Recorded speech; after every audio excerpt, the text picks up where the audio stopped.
নবীকে বেঈমান কাফেররা প্রশ্ন করেছে, হে আল্লাহর নবী, আপনি কিয়ামত সম্পর্কে মানুষকে ভীত কঙ্কিত করছেন, কিয়ামতটা কবে হবে?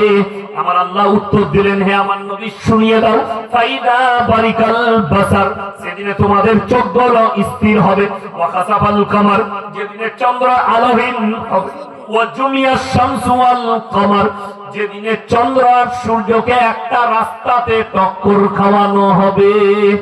তাদেরকে যখন একটা রাস্তায় মুখোমুখি সংঘর্ষ করাবো, ওয়া জুমিয়াশ শামসু ওয়াল কামার, জামা কারনা সংঘর্ষ করা, একে অপরের সঙ্গে মুখোমুখি এক্সিডেন্ট করানো, বাংলা অর্থ কোরআন। এটা সূরা কিয়ামত, যাদের বাড়িতে বাংলা মানে কোরআন আছে খুলবেন, তার ব্যাখ্যা বিশ্লেষণ খুলবেন, পেয়ে যাবেন। যারা শিক্ষিত ছেলে আছেন তাদেরকে বলবো, শুধু আপনি শুধু বাংলা মানেটা পড়বেন না, তার ব্যাখ্যা বিশ্লেষণ পড়তে হবে, তাফসীর পড়তে হবে, হাসিয়া পড়তে হবে।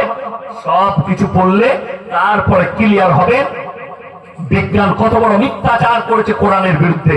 অথচ চন্দ্র, সূর্য, গ্রহ, তারা, নক্ষত্র